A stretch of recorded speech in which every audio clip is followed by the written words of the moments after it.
I liked walking where the town ended, where the last streetlight flickered, half broken, its glow trembling like a dying heartbeat, where fences leaned into the dirt, rotting and splintering, whispering of neglect, where the quiet pressed against my ears, thick and insistent, a weight that left my chest hollow, where the world felt small and the dark felt alive, watchful, patient, waiting. That's where I found him. He crouched beneath the swing set, black fur dissolving into shadow. Amber eyes glimmered faintly, like embers buried beneath ash. He didn't whimper. He didn't growl. He simply watched. I knelt slowly, hand trembling. His fur was hard, sharper than I had expected, edges like the night itself. Still, he leaned into my touch, tilting his head as if he understood something I couldn't.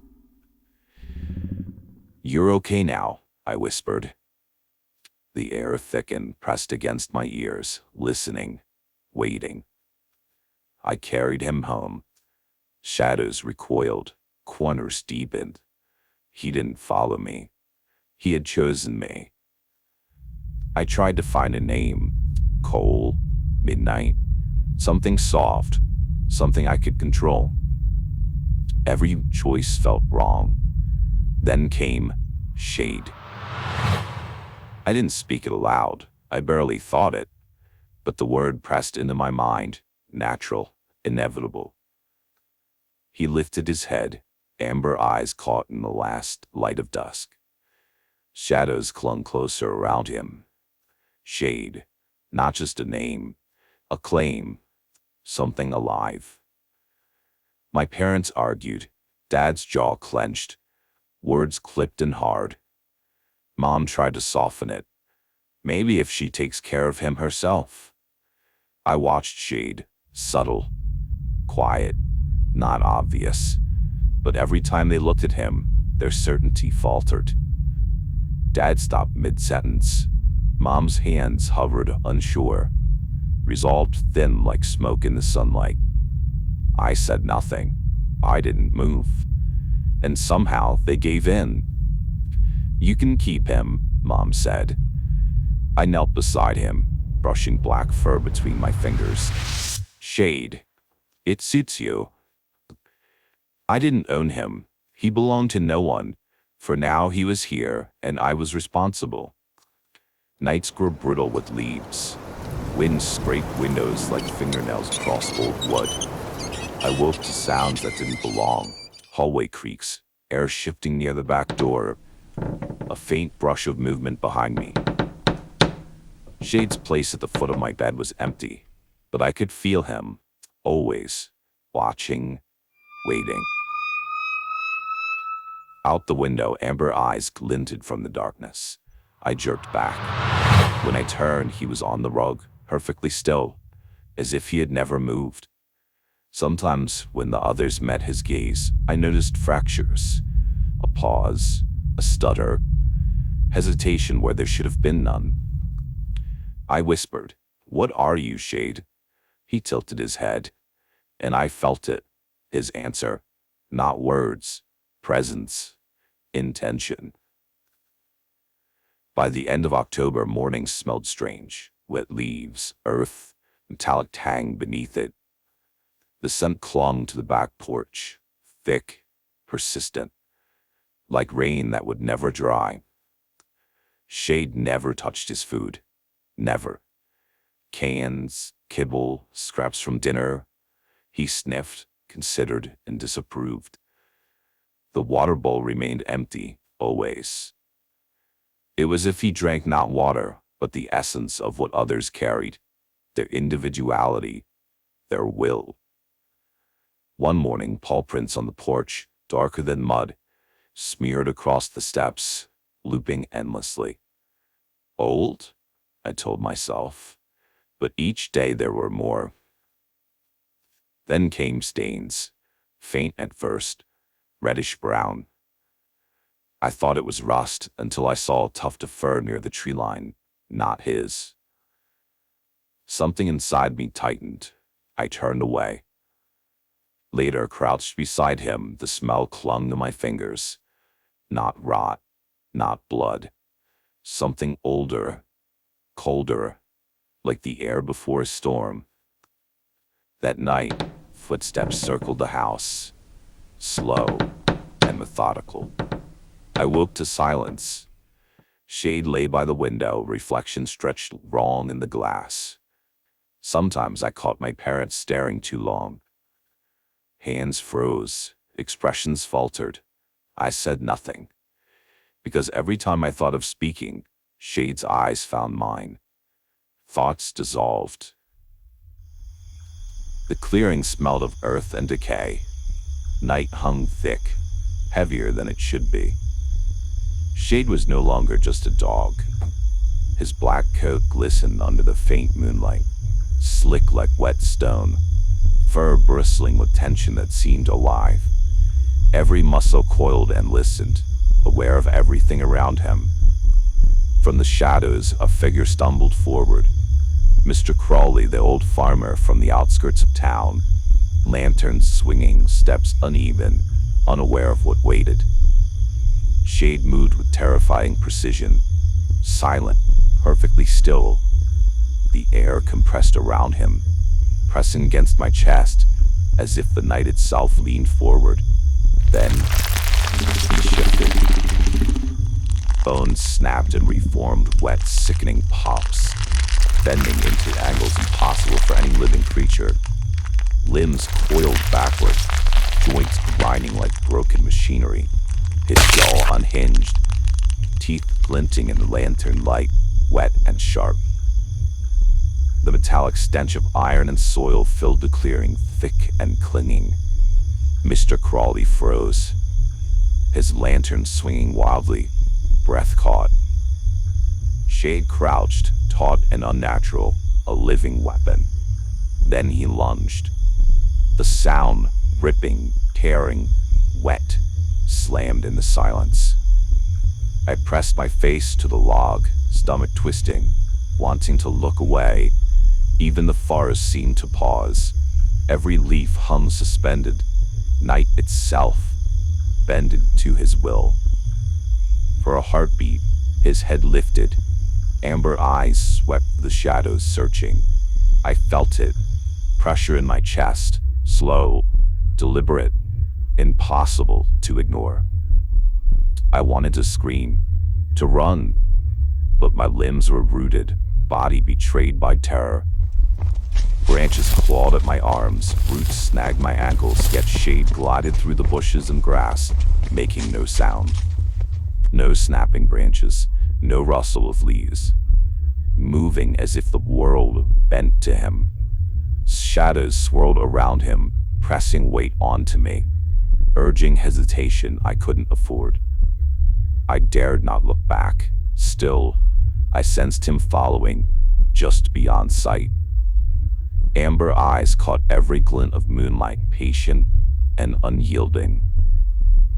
The faint outline of my house appeared through the tangle of trees, windows small beacons in the darkness.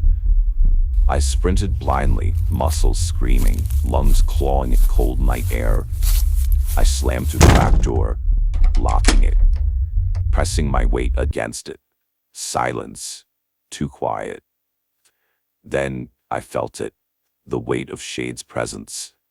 Calm, measured. Amber eyes fixed on mine from the rug before me. He had returned. No sound, no movement. But inevitably pressed against my chest. No door, no lock, no distance could separate us. That night, sleep came strangely, or perhaps it didn't. I dreamt, and in the dream I followed Shade, not as a spectator, but as a witness to what he could not do on this plane alone. Through shadowed streets, through hidden alleys, through the town that slept unaware, Shade feasted.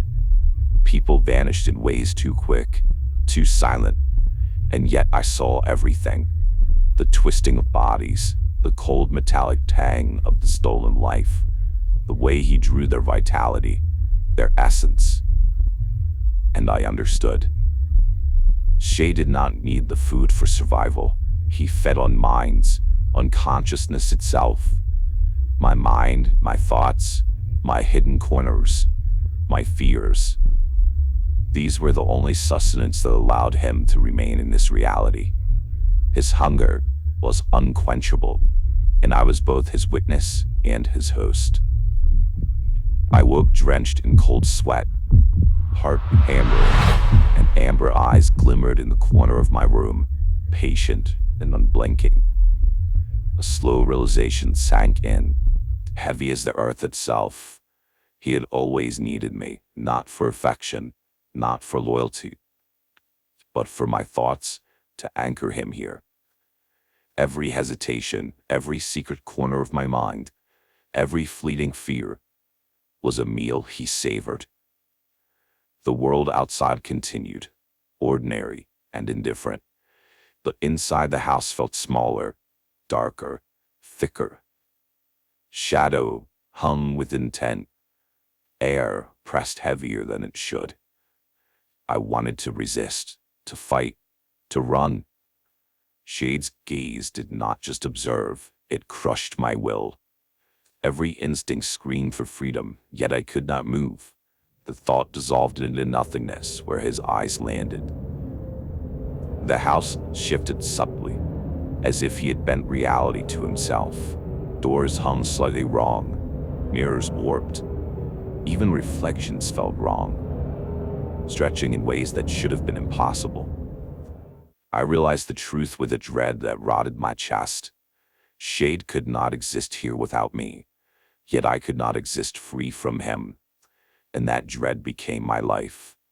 Every creak, every flicker of light, every shadow at the corner of my vision was a reminder. He moved silently through walls, over floors, through the air itself. Every night I lay beneath amber eyes helpless.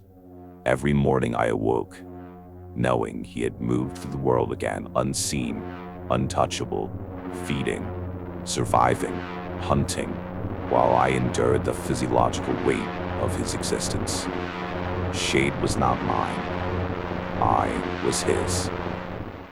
Days blurred together after that night. Sleep and waking traded places until I no longer trusted either. Sometimes I opened my eyes to morning light and felt sure I was still dreaming, because Shade was there, standing in the doorway, his shape wavered by the shimmer of heat or memory. Other times I woke to darkness and realized I had never left it. I told myself he couldn't truly feed on thought, that the dreams were only dreams. But the objects moved when I forgot where I'd put them. Footprints led away from rooms I haven't entered. And in mirrors just behind my shoulder, I saw his reflection breathe while mine held still. My parents avoided the house now. They called less, spoke softly when they did, as if the phone line itself might listen. When they looked at me, something hollow lingered in their eyes, like a piece of them had been quietly taken. Shade never touched them. He didn't have to. There was already unraveling thread by thread, each time they spoke my name. The dreams grew clear. No longer fragmented flashes, but long, steady walks through the places he haunted. He prowled the old industrial yards where rusted machines slumped like the bones of extinct creatures. He glided through alleys where lamplight bled and died. When he fed, I felt it. A tightening in my skull, a sudden rush of warmth behind my eyes, the dimming of thoughts that had been mine a heartbeat before. He drank from others to fill his hunger, but he survived here through me. Each idea, each memory, each flicker of individuality burned like kindling in his invisible furnace. It was how he anchored himself to this plane, and the more he took, the less I could imagine being anyone apart from him. One morning, I caught my reflection smiling when my mouth hadn't moved. That was the moment I understood he was no longer beside me. He was inside, wearing me the way a voice wears a thought. I tried to fight. I bit my tongue, screamed into my pillow, prayed to a silence that no longer listened. Shade didn't strike back, he simply removed the part of me that wanted to resist. My defiance dissolved like sugar in rainwater. When I tried to think of escape, the thought of itself slipping away, forgotten mid-sentence. He didn't need chains, he had me. The world shrank to the sound of his breathing, though I could never prove it was real. Sometimes I felt the warmth of him beside me, the press of fur against my arm, even as I stood alone in an empty room. Other times I sensed him watching through my own eyes, amused by the things I still pretended to do, brushing my teeth, locking doors, pretending the rituals of living mattered. I began writing letters I'd never send, pages filled with looping words I couldn't recall composing. When I read them, they weren't in my voice. They spoke of gratitude, devotion, inevitability. They spoke of how I had been chosen, not to own Shade, but to sustain him. How my purpose was to think, to imagine, to be, so he might feed. The letters ended with the same line every time, though I never remembered writing it. He found me because I wanted to be found. And maybe that was the truth I'd ignored all along. Shade hadn't appeared by accident. He had answered something I hadn't known I was asking for. The comfort of surrender. The end of loneliness. The relief of not being entirely myself anymore. Now the nights pass quietly. He no longer hides. He no longer feeds in secret. He moves through me, silent and certain, gliding through the world while I drift somewhere beneath, half dreaming, half remembering. Sometimes I wake with mud on my hands, or the taste of iron on my tongue. Sometimes I find paw prints beside my bed, drying in the morning light. And though dread coils in what remains of my heart, another feeling has taken root beside it, something almost peaceful. Because Shade no longer needs to choose a new host. Because the hunger has steadied. Because the part of me that feared him is gone. When I look back now, I see how naive I was, thinking I'd rescued him. I see the trap disguised as companionship, the leash I thought I held. He didn't need saving. He needed finding. And I was foolish enough to answer the call. Outside, dawn spills through the trees, pale and thin. In the reflection of the window, two amber eyes blink once, slow and deliberate. They are mine. Or maybe they've always been mine.